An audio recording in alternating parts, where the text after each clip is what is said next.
All right, everybody. Thank you for tuning in again this week. I'm Riley McShane from Allegion, host of the Metal Blade Live series, and I'm here with the man, Kareem Peter. So, Kareem, you are well known throughout the industry, but for those who are watching that might not be familiar with industry figureheads, why don't you tell us a little bit about yourself? Who are you and how did you get here? All right. So my thing that I do now is Nightshift merch, but before that, I was tour managing Black Dahlia Murder, a lot of other bands. Toured with them, Cannibal Corpse, Napalm Death, Murder AD, God Forbid, The Haunted, Lacuna Coil. Uh, probably starting 2003, I started touring full time. Um, did that all the way up through 2010. Then I worked at Indie Merch for 10 years, did a lot of stuff there. I worked with Metal Blade. Over at Indie Merch, brought them over. Black Dahlia Murder, of course. Ton of other bands. Got to do all the fun stuff, work with King Diamond and all that. The real highlights.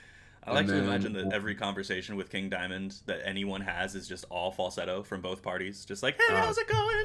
I'm doing good today. Fucking. Anyway, carry on. my wife was there the first time I met him in person, and he was like in his makeup doing all of his stuff already. It was in his paint, and he was talking to me and the whole thing, and we leave, and she's like, I think you just sold your soul. That may have been like an actual vampire or a devil that were just in a room. Oh, it's amazing. Yeah. But yeah, anyway, I did that for 10 years, and then a year ago I left to go start my own thing here. So we're in Florida. It's like very, I want to say, like everyone says the term boutique, but it basically means like DIY. Like, there's four of us in here. We do everything. We get everything done. We're very, very hands on. So I went from having like the like most extreme hands on tour world to teleworking and kind of just assigning things to people back to being hands on, and I love it now. Dude, Because like that's I every shirt that goes out like passes through my hand in some way at some point of whether like, hey, check the print on this, check this, check whatever. that's So awesome, I'm like, man. And I think that having that boutique approach to running a business like this, especially in metal, I think that that's not lost on a lot of the people who buy stuff from it. You know yeah, what I mean? Like, metal's always been about kind of rooting for the underdog and all that kind of stuff. So being able to buy something directly from a company that is like just a few dudes running it, and but they have the experience and they're still delivering quality. It's awesome, man. So you mentioned uh, being on tour. Uh, so I know that you did a lot of tour managing. So can you explain what exactly tour managing is? Like, what is a tour manager? yeah. Um, yeah. So basically, I'm the person who would do all of the business, the not fun stuff. When I started, I was like we were pre full cell phones and GPSs and stuff. It was like right before everyone had it, so it would literally be there would be like weeks of pre-production of you would have to get a hold of every promoter, figure out the schedule for every single day, make a booklet with all the stuff you would print out, like map cust directions everywhere. I mean, the first time we went to Europe, even it was like you couldn't even print MapQuest directions. We went to a few shows, and you had to like go to the city center and call a guy to see where you go from there. And you Oh just do wow. everything that makes the band's daily life easier. You do all the accounting, you get paid for the venue, you make sure that they got their rider, you make sure the show's going on time. If there's a problem, they've got to come to you. Basically anyone comes to you with a problem. Anything so that the band doesn't get the problem directly, Right. and that hopefully you sort it before they ever find out about it.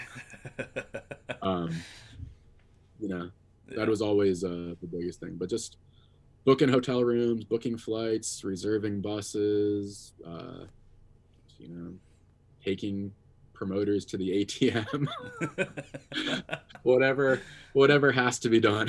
The fun part of the job. Yeah. The little known fact that tour managers are also tour muscle. Uh, Um, so people who do know you often associate you with the Black Dahlia murder, and for good reason. You were featured on several live videos, the live DVD, all kinds of stuff, and most notably, as I am also getting fed questions, Mr. Simon Knowles. Yeah. Uh, Most notably says, "Do you ever miss wearing the ape suit?" So you were the statutory ape. Was that like, how did that come about? One, and then after it was a thing, like, did you? Is that a fond memory of yours? Is that, or is that something you wish Yeah. people would just like stop talking about? No, I love it. I owe a lot to a dumb ape costume, and it's kind of crazy. So that was the first tour that I did with Black Dahlia Murder. I was working with a Haunted on Ozfest, and I met the Black Dahlia guys. And so when they needed someone the next summer for Sounds of the Underground, I went out with them. So Miasma had come out during Ozfest, during Sounds of the Underground. They were still promoting it, and they were still doing videos for it. um, and they were doing a video for the song Statutory Ape. And I think it was Brian who came up with it, that like, hey, this video is going to be about an ape going to Sounds of the Underground for the day.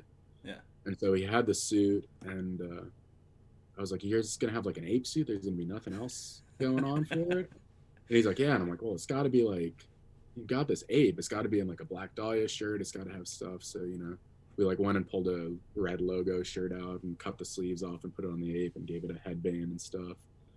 We're like, okay, now it like looks like an ape, and I think video got filmed over I think it was filmed over one show in New Jersey.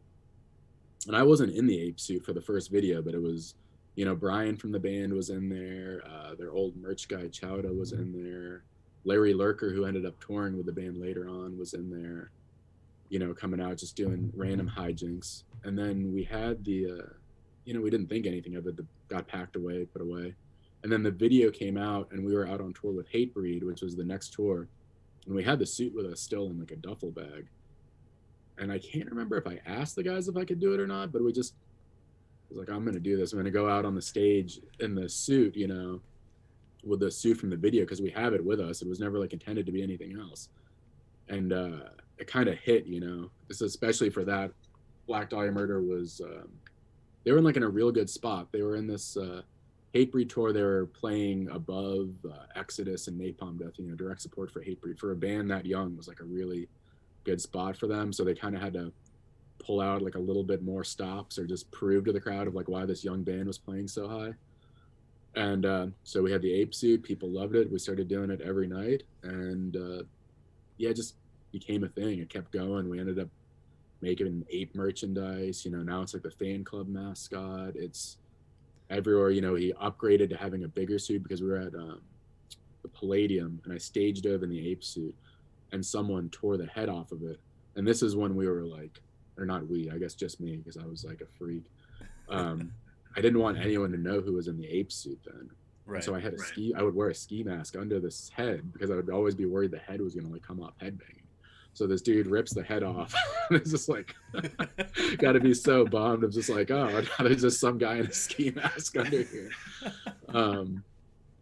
So we upgraded to a bigger suit, and I did it up until the suit. I got, what was it, Warped Tour, the suit finally got retired. I happened to be there because it was just so shredded. Yeah. I don't think the guys bought a new one yet. Other people wore it after me. Their next tour manager wore it.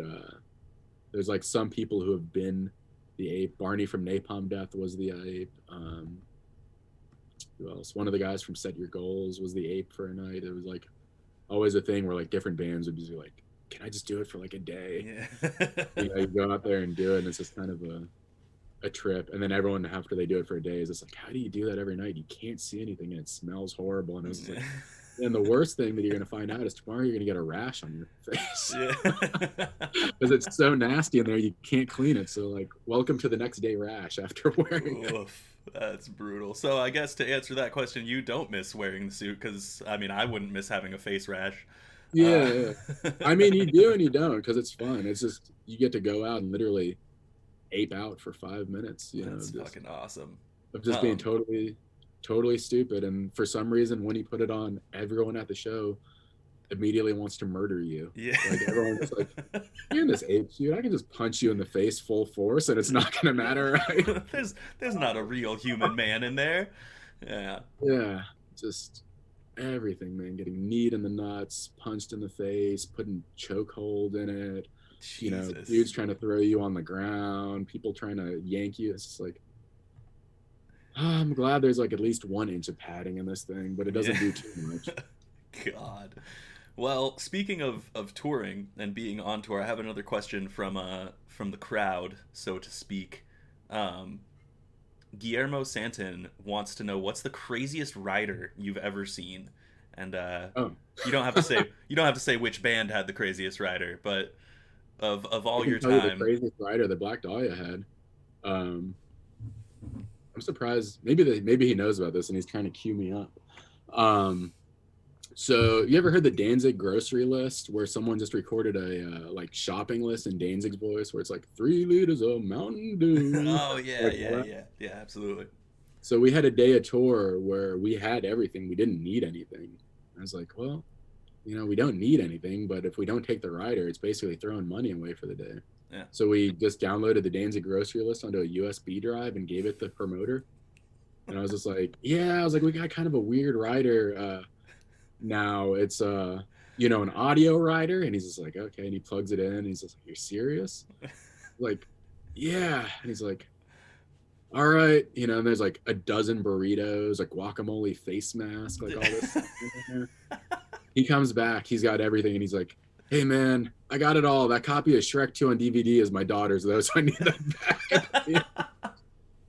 Had like a Shrek 2 disc, like no case with it. Oh my god, that's amazing. Did But you yeah, guys he watch got it? it. Did you just Huh? pop it in anywhere? Probably not. Yeah. I doubt it. But I mean, we got the microwave burritos actually became a Black Dahlia like rider staple afterwards. We're like, man, why are we asking for microwave burritos every day? These things are like 99 cents. They're awesome. They're amazing. Yeah, dude, those things go a long way. I remember when I first started touring, I always felt weird about asking for stuff. Right? It's like Mm-hmm. it's like, man, like I don't know, like just put water on there. That's fine, Yeah. you know. And uh, our old bass player had put like sandwich ingredients on there. So at Yeah. one point Euro style.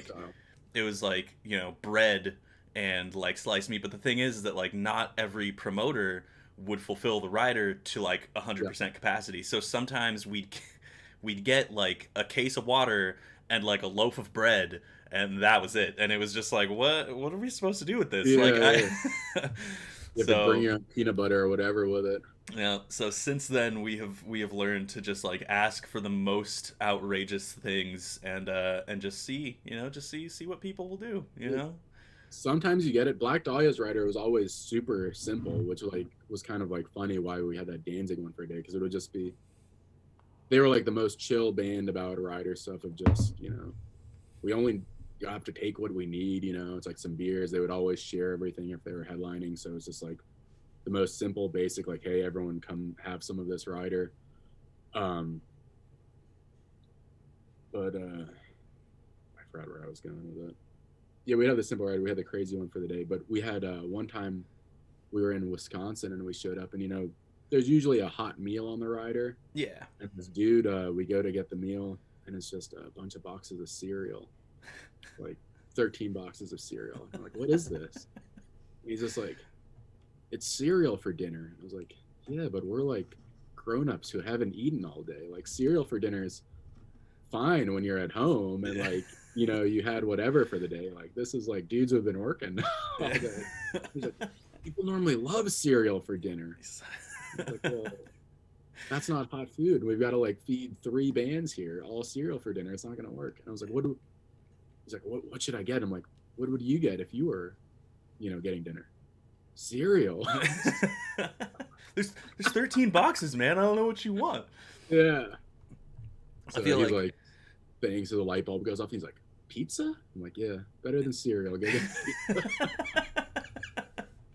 Good step up. I feel like it needs a little bit of explaining for those of our viewers who haven't toured and are unfamiliar with the term rider. What a rider is it's basically just like a list of shit that the band can ask to be available at the venue when they get there. And that can be, anything from just like water or beers or a hot meal, 13 boxes of cereal.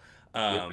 You can pretty much ask for anything, and it comes out of the budget that's allocated for the show, and depending on what that budget looks like and what you're requesting is kind of how it's going to shake down.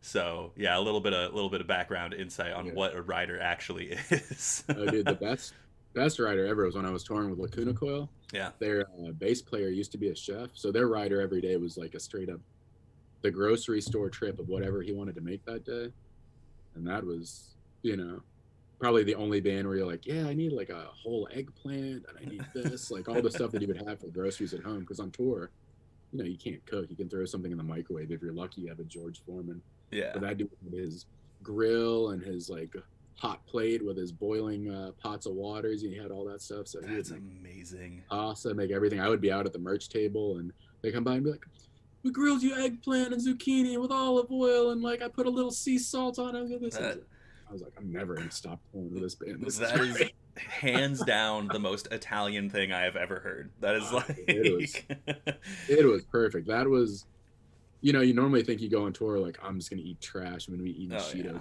Whatever. That'd be like he's like, I made the pasta. I did this. Like I grilled this. I flame broiled this. Or it's like, oh, man, every band needs to get to the chef. I'm like, like every band has a guy that used to work in a kitchen. So just sign that dude. Give him an extra $20 a day and have him cook for everyone. Yeah, right. Oh, in a perfect world. Well, so moving on into the out of tour world. So Blast Fiends. Yeah. I know that right now we are streaming to the Blast Fiends Facebook page. For those of you who are not viewing from there, the Blast Fiends are the official Black Dahlia Murder fan club. It started as this kind of organic thing among the fans, and it has kind of grown into this like super huge page of just these like really dedicated fans. They've got their own lingo about the band, Papa Trev, all that good stuff. They've got their memes and their whole like economy for trading rare items and all that kind of stuff. And you're kind of like the guy, right, in that group. You're kind of like the conduit to the band. Yeah, Um, I'm the direct link for the band, I guess, for anything in there. yeah. So how did you get involved with the group, and what are they all about, and why are they so dedicated? You know what I mean? Give us a So little rundown on the Blast Fiends. so Trevor came up with the Blast Fiends thing originally, and it was just he had a name, and he's just like, dude, one day our fans are gonna be the Blast Fiends, and it's like based on the Misfits Fiend Club, but with Blast Beats. Yeah. And we're like, okay, but you can't like if you just start calling your fans something, it's just like then it's like, you guys are the juggalos, you guys are the maggots, you guys Yeah. are whatever. It's I don't know, there's something different for when a band assigns it versus just being a thing. So we're just like, you know what? We'll just make Blast Fiend merch, and that'll just be the thing. Like fans won't know what it is, but like we know that the Black Dahlia fans are the Blast Fiends. And we made it. I think we made 2 or 3 things and didn't really think anything of it. It was like one of those ideas that just kind of went in passing. And then a couple years later, all of a sudden someone from a Blast Fiends Facebook group is like hitting me up trying to get some rare merch off of me. And I was just like, oh, cool, man. Some dudes like started doing this. And that was before they were like really, like you said, the economy of Blast Fiends of like dudes collecting stuff. So I was trying to, I didn't want to sell them the merch. I was just like, well, you can have stuff, but just trade me something for it. And I just remember the guy, like, I can't even remember which dude in the band was probably, or in the group was probably Kyle. But he was like having a real hard time with the concept of like trade me something cool. I was like, I don't know, man, give me some comic books you don't want. Give me like something there Yeah. for it. Eventually he ended up getting some stuff off me, and I was like, all right, let me go. Because it was a private group, and I wasn't really using Facebook or anything much. And I was like, let me actually like sign up here now that this dude got some stuff off me, make sure that he's not reselling whatever I just gave him. And then I was like, oh, you know what? Everyone in here is actually like cool. It's like very rare that you go to something that's like organic and has a good amount of people. And because you never, when you go on tour, you see the band's fans in every city, and you don't know, aside from a few people, you don't know who's a super fan and who's just some dude who just wanted to go to a show for a night and just punish you or let off steam or whatever. I was like, oh, everyone's actually like super chill here. They get it, which is rare. They were like all really cool to each other. I thought it was cool that there was, a good amount of, at that time there was two girls that were admins for the group, which was just like, yeah, like no metal band's got like girls that are actively involved, and that no one's just like, oh yeah, this is my girlfriend or whatever it is. I don't know. It was a little progressive. And so I ended up getting involved with more stuff there. I talked with Trevor about it more. And at some point, we're just like, well, you guys just want to just become the band's official fan club, We made him some shirts and stuff. And now it's like to the point where there's chapter patches, and we've probably made like, let's see what I got.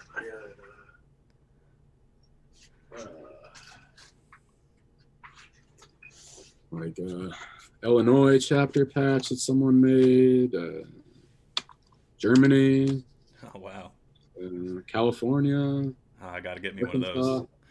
Yeah, so now it's like kind of like wow that it's taken off, where people really are just doing their own thing with it. There's dudes who have full Blast Fiends vests, they're actually all friends with each other. When people are like having hard times in there, they're helping each other out. That's so cool, man. And they've raised a lot of money for like various things, which is super cool. Like, let me grab this here. Sorry, I'm like in my office, so every time I look around, there's like some other thing that reminds me. Fiends headquarters right here. From St. Jude Children's Hospital, did like a fundraiser, and I guess this was a 2018 Christmas one. Right, that's raised, so cool, man. Enough money to get a commemorative brick at St. Jude's, which was kind of pricey. I still like get St. Jude's mail like every day now asking to donate money. I'm like, why did you give us a few $1,000 once and then disappear? Like, we must have like donated the right amount that you're like, oh yeah, put them on their list because this dude will cough up like a few $100 or $1,000 or something. He's got a brick, so he's obligated now.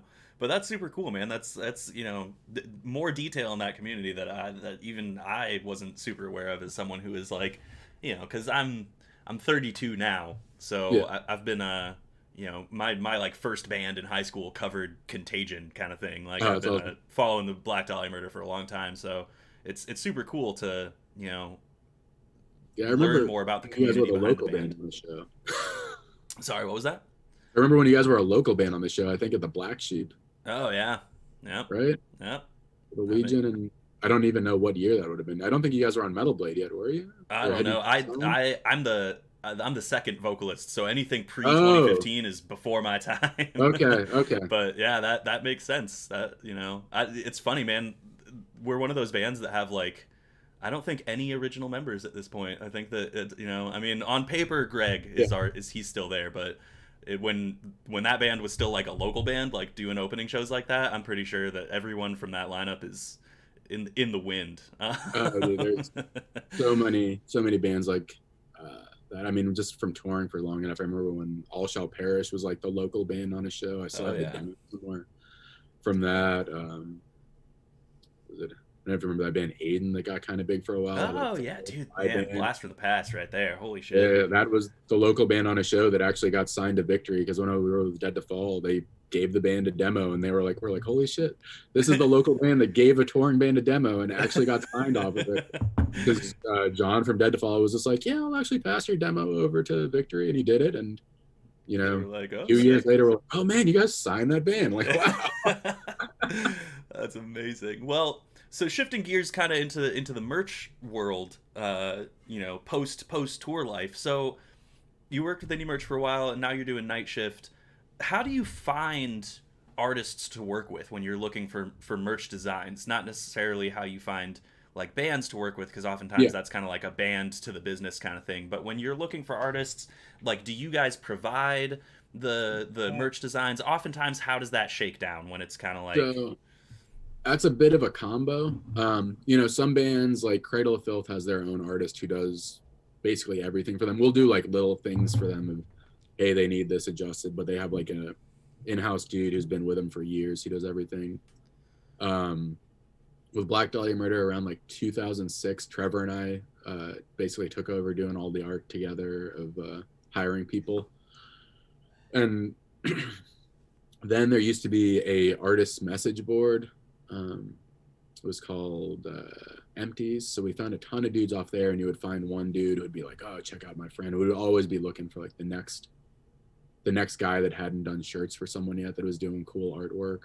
And then when that disappeared, we would go and I would literally like flip through comic books. I would go through like independent publisher comic books and just email artists that were in there. So we ended up doing some stuff with people in there. There was I think the Blood Mine shirt we did. I found the guy by just flipping through like some indie comic books and finding that. that's rad. Now with Instagram, there's just a million. Like I can't get on the Nightshift page without every day. I guarantee if I go grab my phone right now and go look at the messages, there's some dude who's just like, "Hey man, if you need art, check this out. Check this Totally, out." totally. Which every once in a while, you find like actually really cool stuff from there.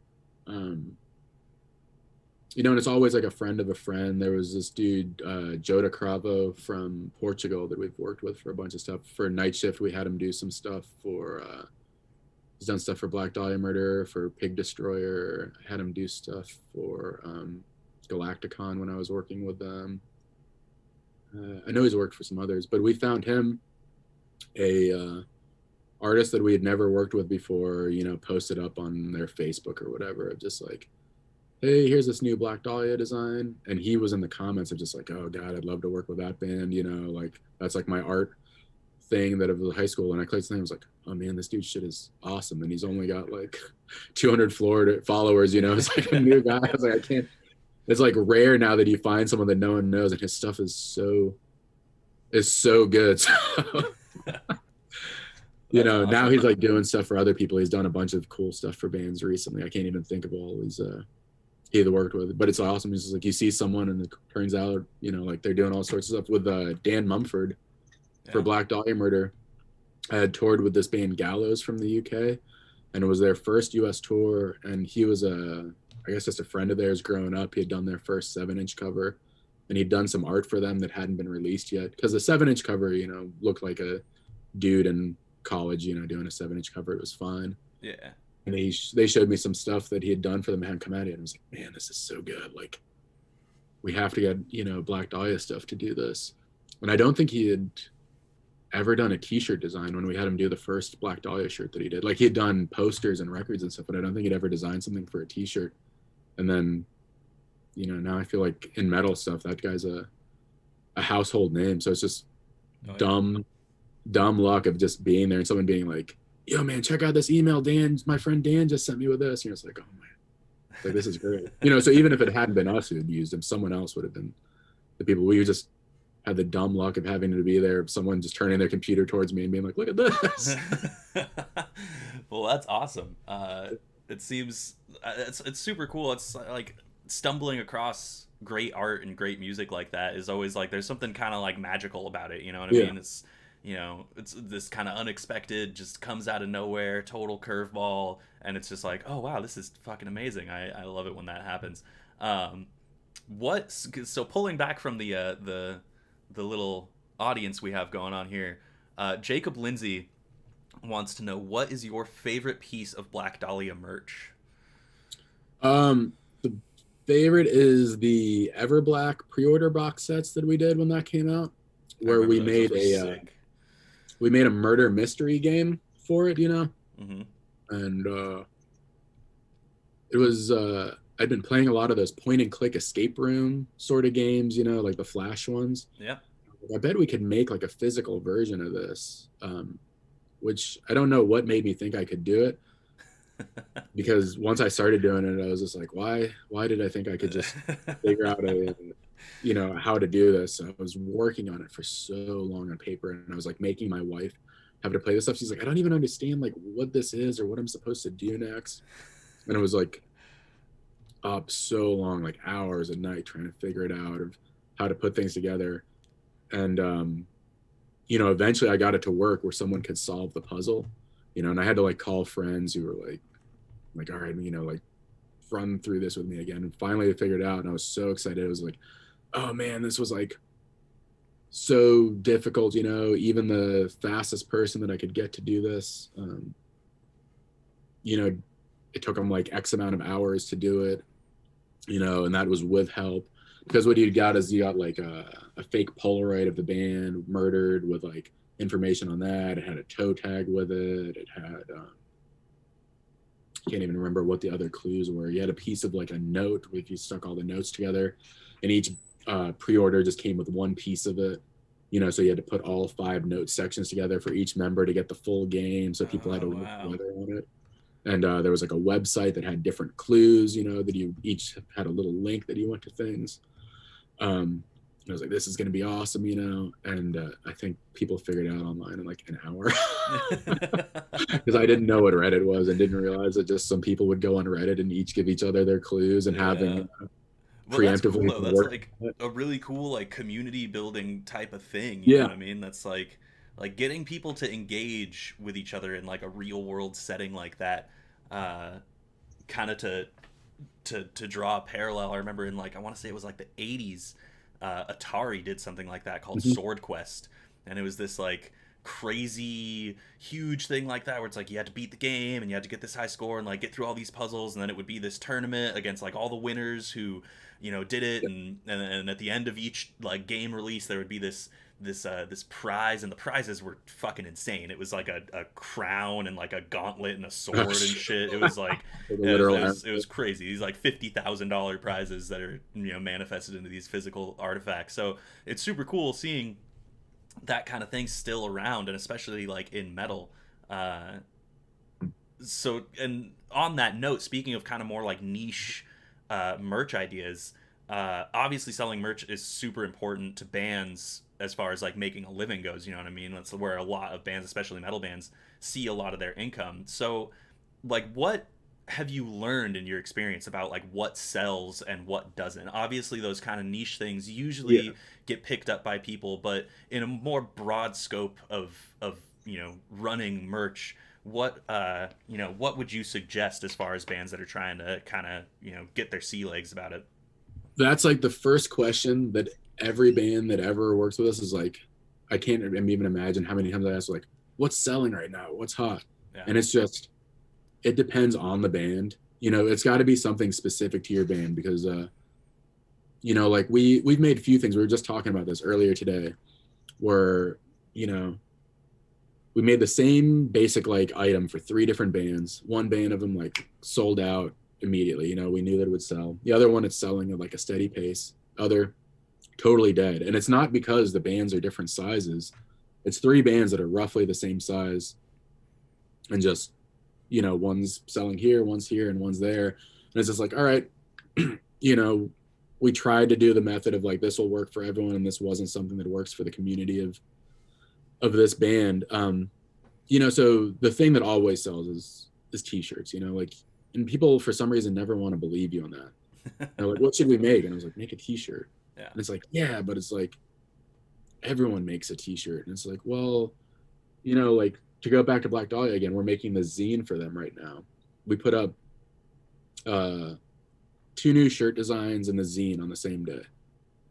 The t-shirts sold the exact same amount of copies as the zines. So it's like we have this thing that's taking us like literal days and days of work to make that's like something totally unique to the band, and then you just have t-shirts that look cool, and it's like there's nothing that'll ever sell as well as a t-shirt that looks cool. It's why every band on tour has 3 black shirts sitting there, and that'll be going on until the end of time. It doesn't matter if it's like a metal band, a country band, a rap group.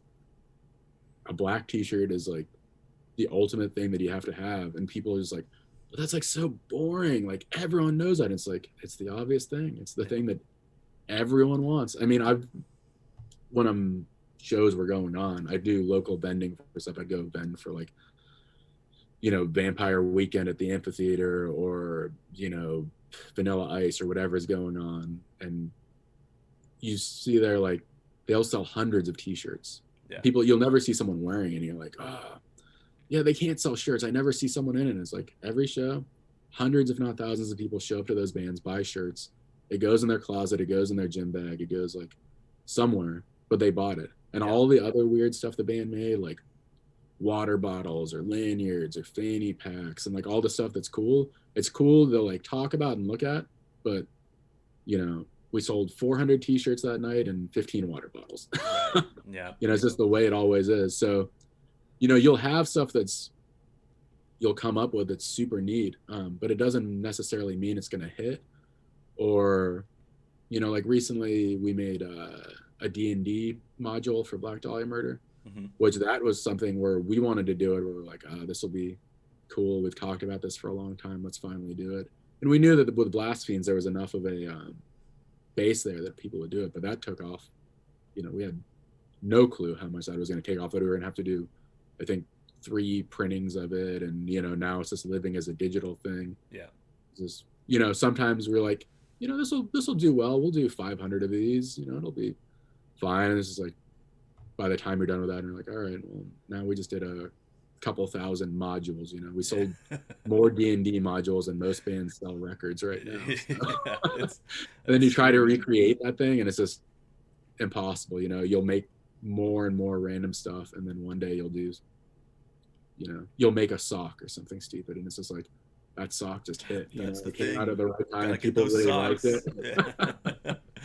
Absolutely. Well, that's a really good insight. It's definitely really good insight for, not only bands, but just like anyone looking to create physical products. You know what I mean? Like if you're doing something that is like involves any kind of physical distribution, oftentimes going with the staple of what you're doing is like you said, it's the obvious choice. It's the thing that's right in front of you that a lot of people want to kind of be like, oh, well, everyone's doing that. Like it's going to be too much competition, or it's going to be, nothing to set us apart or something like that. But it's, that's how supply and demand works. You know what I mean? Like you got to know your demographic and what they want and really, really push towards that.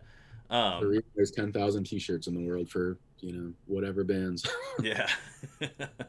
Lots of options. So, do you have any advice for people, speaking of working in band merch and creating physical distribution centers and all that kind of stuff, do you have any advice for people interested in working with band merch or getting into that side of the industry? Advice for anyone looking for work now, of all times especially, or like skills to develop for when things kind of get back to normal? Yeah, so right now, without people being able to get on in stores, or we've noticed that even just with the wholesale stuff we buy, that just distribution can't keep up with what's out there because so many things have been affected. So everyone's got to go online. It's been kind of like the blessing and curse for us, because without tour right now, that's thousands of shirts that are gone, and we're not. Online is up. It's not up enough to make up for it, Right. but everyone's having to go online to get their band shirts. So if there's ever a time that you're in, a band that's not the largest band, like now is the time to go ahead and make your online store. We just have a band that we put up today, Graveview, that they're from here. We're at Daytona, and one of the guys actually used to be in that band Culture Killer that was on Metal Blade. Yeah. And so they've got a following. They've they've done some touring, but they don't have an album out or anything. But we did some merch for them, and it's moving right now. It's selling. It's the time to do it. So it's like, if people think like, oh, my band's not really big enough to do it, it's kind of the time to do it. Or if you've got friends who are in bands and can't all sit there and do everything, and you're out of work, right now is the time to be like, all right, I know 6 local bands, none of them have time to go do all their own stuff. Like, I don't have work right now. Let me go to their practice space, go grab up all their shit. Because so much stuff we have now. Revocation sent us probably 8 boxes of merch from their trailer. And they hit me up the other day and they was like, hey, did that merch ever move? And I'm like, yeah, it sold out like right away. And they're like, oh, we've got more in our trailer and shows aren't happening for a while. Like, we need Yeah. to get that to you like now. So like now's the time for all that stuff that's just sitting there to just put it online. And honestly, you'll learn so much from just going and doing it because it's so easy now with, I mean, we're not doing like stamps.com or something like that, but you can go do stamps.com, go print all your stuff up, set up a store, put your friends' merchandise on there. There'll be enough sales to at least keep it going. You're not going to like pay your bills probably, but you'll learn how to do it and then what you need to do from there. Because I mean, with 10 years at Indie Merch, I was like, oh yeah, I know how to run a web store. And then 3 months into doing everything hands on here, I was just like, oh my God, I didn't know how to run a web store. Like now I know how to run a web store. And in 2 years, I'm gonna like look back at this and be like, oh yeah. Then I was like, there's a million things to learn, a million things to change, a million things to adjust on it. Just the day to day of just like, well, I didn't realize that if I changed my box size by a quarter inch, that I would save, $1,000 a week because Yeah. all of a sudden our shipping volume is like lower for the amount of space that we take up on a truck. And this, I mean, that's just yesterday. I spent hours looking at box sizes, just trying to figure out which box size held what we needed, had a good cost, and was like at the right volume to try to find that like sweet spot ratio so that we Right. could lower. Because right now shipping to Europe is so insanely expensive. And I was Yeah. like, there's got to be a way to do it. And it's like, and it's got to be, we've got to get the box size and the weight to the right size. So just hours and hours and hours of just opening a box, seeing what fits in it, seeing what the weight is, seeing how much the box weighs empty, what the volume of the box is. Just, That's yeah. that's something that a lot of people don't think about when it comes to starting something versus how it's going to be down the line. Is that it's like as you develop a company and you get more and more and more involved and you start to see more success and you start getting more clients and all this kind of stuff, those kind of details, those like really nitty gritty, like, well, we just spent an entire business day dicking around with boxes trying to figure this stuff out. It's like that stuff's super important.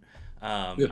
And knowing that going into an endeavor, whether it's merch or, like I said, any kind of other physical distribution center, like it's super important to know that where you start is oftentimes going to be the simplest set of duties and details that you have to take care of versus where you're going to be even just like a year down the line with so much more going on. So Yeah, also there's just no way to know I mean, the whole COVID thing, there was no way to know that. Like, we had one business plan of like, we're going to work with just like, 8 bands, and that's going to be what we do. And we're just going to provide like killer service to these 8 bands. And it doesn't matter what happens too much else. And we're like, okay, well, with only online, you can't do just 8 bands. yeah. So it's like, what else do we have to do? And it says, once you do more bands, you have to have more warehouse space. You're all of a sudden where everything used to fit in a 10-inch by 10-inch by 1-inch poly bag. Now you're like shipping shipments, or we're like, all right, I need different box sizes. Now with the different box sizes comes like a whole new thing that I didn't know that, once the box gets this big, Yeah. Well, dimensional weight and just more and more things that you just have no clue that you're going to deal with when the rep calls you and is just like, yeah, that cost more because your box was a quarter inch bigger than he said it was. yeah. It's like, oh, okay, well. Time to go back to the drawing board, figure out how this all works again. Well, that's excellent insight. For anyone trying to get something started up, I know a lot of people are trying to use this downtime as like an opportunity to have the time to pursue things that they otherwise wouldn't have time for. So having that kind of business insight is super appreciated. Well, I've kept you here for almost an hour, so before we wrap up, I want to address a few questions from some of the viewers. Oh, I love this one. I actually just started doing this myself. So, Kareem, are you still doing Muay Thai? Franco Morales wants to know. Yeah, but not as much because my wife was worried I was going to get CTE. Yeah. I was like, I was fighting amateur pretty regularly.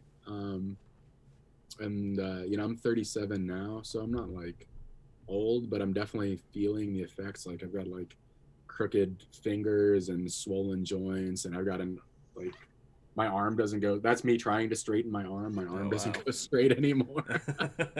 um, So I started doing jujitsu because it would be a little less tough on my body. So we actually just and we expanded our warehouse space, and I just put a bag back up for like the first time in a few months. It started hitting the bag again because I think it had been since March I hadn't really done anything, and it Yeah. feels great like going back and like hitting a bag again and actually, it's just a different workout, a different fight style. Yeah, yeah, I'm doing the same thing actually. I'm about to start dropping into a couple of Muay Thai classes around the San Diego area, Nice. with the help of a friend. And I trained in Kenpo for years and years and years, and have been out of it now for years and years and Yeah, years. So trying it's to get funny. back into the fight scene. The warehouse next to us is actually a Points Karate company. They like Nice. make all they distribute gloves and taekwondo outfits and all that stuff. So That's awesome. this has like been the thing. I'm just like, oh, I'm next door to a fight gear company. We're gonna have like all this stuff, which we have jujitsu mats next door, and we've got a bag, and we've got all that stuff. Um, but I was just like, oh, we're gonna have like a full gym in the corner of our warehouse, and it's there. It's just it's not getting a ton of use because it's just been so busy lately. Yeah. But now I'm like, all right, we hired more people. Now there's like more time where I can go do it. And this place actually, our warehouse, even though it's a warehouse, used to be a gym for some reason. It's just Huh. one of those things where someone turned into it. So we have a couple showers, so I can start training and just hop in the shower, Dude, that's awesome, accident, man. clean off. So Jacob Edge wants to know: are there any bands or artists that you'd personally like to feature through Nightshift? Yes, I would love to do Dismember.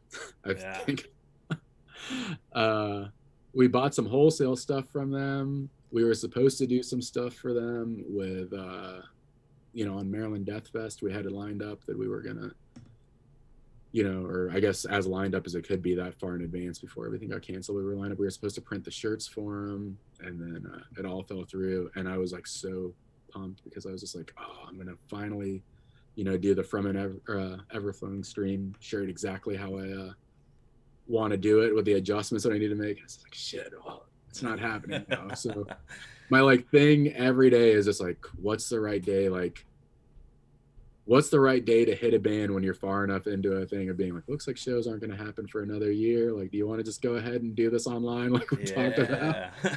Or do you still want to do this? Or who knows? I mean, I think I've brought it up enough times that someone's probably hit this member of like, yeah, this guy is standing for you guys pretty hard right now.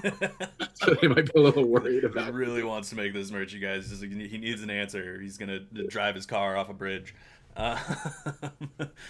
Uh, so one last question in a similar vein, same question kind of, but from a different angle. So Jake Lentz wants to know, what are some of your favorite defunct bands, regardless of fame or longevity, that you'd want to do merch for? Oh, probably like all the Page 99, Majority Rule, that whole set of bands. Yeah. When I was growing up, I just loved all of those bands. They're like from like the Sterling, Virginia area. Um, there was them, City of Caterpillar, Crestfallen, Verse and Coma, Malady. I mean, they just had so many bands that were just associated back to the same group of guys, which, Page 99 had like a dozen members throughout the course of the band because it was like an 8-member band. Yeah. So it's like easy for those guys to just be involved in a ton of stuff. And I still talk to a couple of the guys fairly regularly. And it's like always a thing where it's like on the thing, I was like, all right, do you guys want to do this? Because like I'd love to do this. And it's like, well, we're not doing anything right now, because they were big bands in that scene, but not necessarily like huge bands in general. So it's just like, well, anytime that you guys feel is the right time, I'm ready. That's if they even ever want to do it. I mean, some of that other stuff, if I make a Verse and Coma shirt, I might be the only person who wears it. Yeah. It'd be like me and like their like uncle would be like, oh yeah, that band, yeah, it finally has a shirt. Man. Look at that. That's awesome. Well, dude, thank you so much for hanging out and talking to me for a little while. This has been a super informative episode on industry stuff, which is something that I personally always love getting out there. I feel like there's so many bands, to which this information is just super invaluable. And lots of listeners or viewers that can take this kind of you know, the information presented in an episode like this and really run with it and see the success that, you know, they deserve for all their hard work. So thank you for being here and, you know, letting us pick your brain a little bit. For everybody who had just recently tuned in, this is Karim Peter. He runs Nightshift merch. You can check out all of his social media down there. Buy some merch from some of your favorite bands. And I see dudes out in the warehouse just standing right now. So do something else. go buy some merch. Give them something to do. All right, Yeah, man, as soon dude. as that day comes over, I better see him throw something in a bag. Yeah. Well, thanks again so much, man. And for everybody watching, we will see you next week with another guest. Stay tuned. Check out the Metal Blade social media sites to figure out who we are going to be interviewing next. And until then, have a good one.